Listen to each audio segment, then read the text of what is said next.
Defense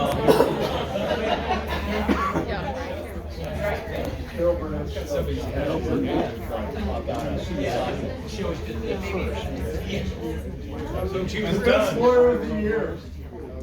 This award shall be presented to a licensed lawyer who, in the opinion of the awards committee, as approved by the board of directors, has promoted the interests of the Indiana Defense Bar since the last annual meeting of the DTCI in a most significant way in the fields of litigation, legislation, publication, or participation in local, state, or national defense organizations.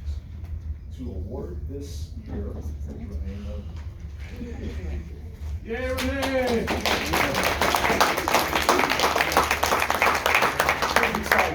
I'm so excited. This is a big deal for me, and I'm going to try not to cry. Because I get to award one of my mentors, Jerry Huelat, with the Defense Lawyer of the Year Award. And saddle up, because I got a lot to say.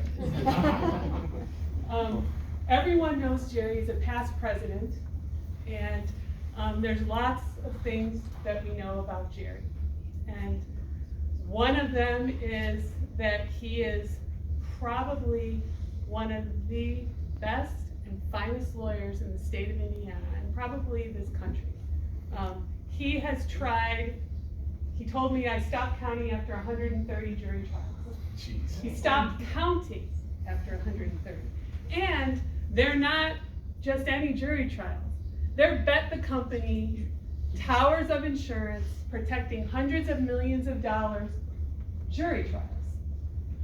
He has sold out countless CLEs.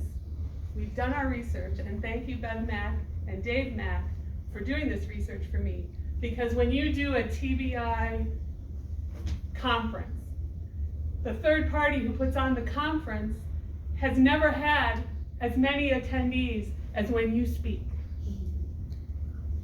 He's written an article, a construction article in the state of Indiana, where he had to literally read every construction case written, wrote an article and then updates it every year and unselfishly shares it with anyone who wants it. He's married to Sweet Vicky, one of the bravest humans, if you don't know, and everybody in this room knows, but I'll say it again, was in Israel when the war started. And thankfully she's here safe with us, but drove poor Jerry out of his mind because he wasn't with him. Jerry Huelat is a former Marine, which I didn't know, but shocker, explains a lot. With, did you know, his twin brother, which is, there's two of you? You can't say enough. I mean, I met Jerry, he represented co-defendants in cases I had with him, and then we got to know each other in the Sugarland cases. And what does everyone know about Jerry Huelat? Number one, he's the smartest person in the room when it comes to the law. He will cite the case. He will cite 327 Northeast 2nd, 3rd, whatever. He'll tell you, don't try to fight him on the law. If you're a plaintiff's lawyer, and I know this because they've told me, when Jerry Huelat files his appearance, they are not happy. And this is why, because everyone knows that other than God and your family, the most important person to you are your clients. And that everyone knows that if you want to get to Jerry Huelat's client, you got to get through Jerry. And that is not an easy task, and not many people have done it. I don't know of anyone who has done it. They have raised a beautiful family who's here today, their sons and their beautiful daughter, one of the most well-respected judges. I don't have a case in front of her, so I'm not sucking up. But one of the smartest people in the room. And those are things we all know. We all know that about you, okay? But that's not why I nominated you. With the backing of your beautiful partners and your whole office, and you need to know that. One thing I've learned about you is how much you are loved about the people with whom you work. Your partners, Bev and David, and all of your staff helped me gather information. I wrote my nomination and sent it to them because I don't know if you can write enough to be worthy of Jerry Huelat. People have worked for you and with you for decades, because they love and respect you so much. And I tell, I'm not gonna cry. My son is here, he's a 2L at Mauer. And I'm very proud that he wants to go to law school. It's bad parenting that he's gonna be a lawyer. What are you gonna do? But I tell my son all the time, don't tell people you're great. Just be great, and people will know, right? I've told him that since he was a little boy. Don't tell people, you don't need to tell people. You're great and we all know. And the reason I nominated you is because in the last 12 months, I have seen what this organization embodies. You're a past president. And when you're a president and you're on the board, we support each other. That's our mission. We support defense lawyers. That's what we do. But you've not been a president for several years, but you still do it.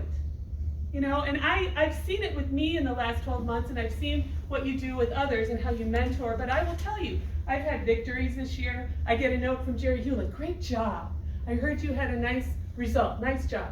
I've gotten bad results, had a bad ruling. I get an email from Jerry Huelat, you know what, I heard, it's okay, you'll get them next time.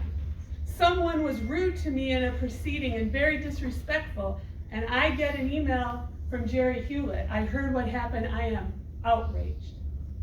And you do it to not just me, I've seen you do it to everyone, for everyone. And that's what this organization is built on, right? We are supposed to, our mission is to support each other. He doesn't view anybody as competition. There are lawyers who think, I can't help you, I'm not his partner, I'm not. But he will support me and offer advice. When we had the Sugarland case, I always sat to Jerry's right because we were 50 lawyers sitting in a room, Tom remembers, sitting in line, sitting in a room looking at the witness. And we would take the witness from left to right. And I always sat to Jerry's right because I knew that he would ask all the questions and I had maybe 2 questions to ask as to my client. The only one who won a summary judgment in that case without the necessity of appeal, so I could stand up here forever. It is my high honor to award with my colleagues at the Defense Trial Council, Jerry Huelat, the Defense Lawyer of the Year for 2019.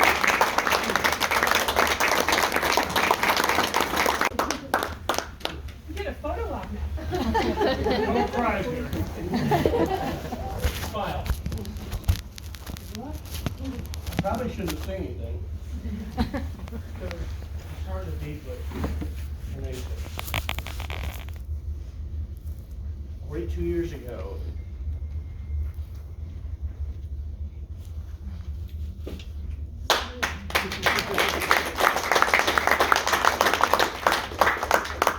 joined an insurance defense firm in South Bend.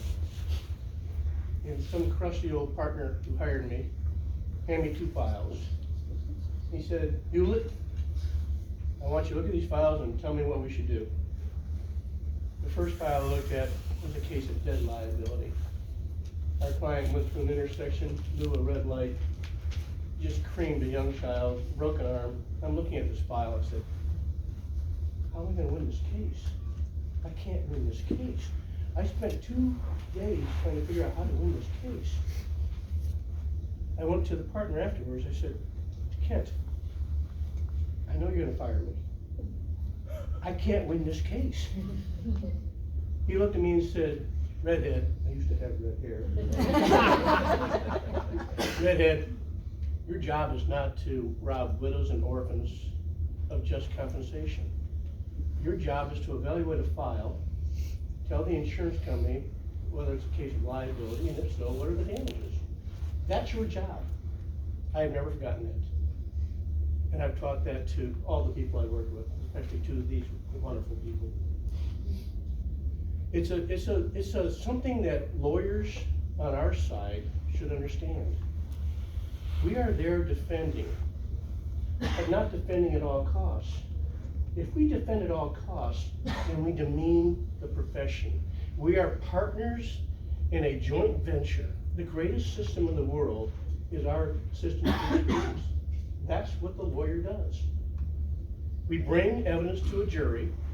By the way, I've always said the reason why we have jury trials is because the greatest collection of human minds takes up a jury of 6. And that's why we don't have judges making decisions, we have juries. They can figure it out. I love the jury. So always remember, your job is not to win. Your job is to evaluate and recommend and advise and counsel. That's what we do. The second thing I'd like to say to all of you, because you are all experienced lawyers, we have young people working for us. Our job is not to make these people's lives miserable. These people graduated from undergrad, they're top of their class. They graduated from law school, they passed the bar. These people are smart. So when you have young lawyers coming to you and you're mentoring these young lawyers, help them. Don't make them feel like a damn fool. Help them understand that this is a vocation. You're right. This is a vocation. And the vocation is to train young people to think. Believe me, the people who are working, I know, and the people in this room, are some of the finest legal minds in the country. So help them to understand what the obligation of a lawyer is. It is to truly grow and respect the law. Don't win at all costs. Never cheat, never lie. Always do it the way you would want someone to treat you. And I guarantee, if you do that, the clients, whether you win or lose, will come up to you and say, thank you very much. We've all lost cases. I've never lost a case where a client came to me and said, damn it, you tried that case horribly. They all come up and say the same thing. Thank you for trying this case and working with me and believing me. Because they all realize if their story's told, in the end, what happens? The system is better off. Thank you for the board for this wonderful honor.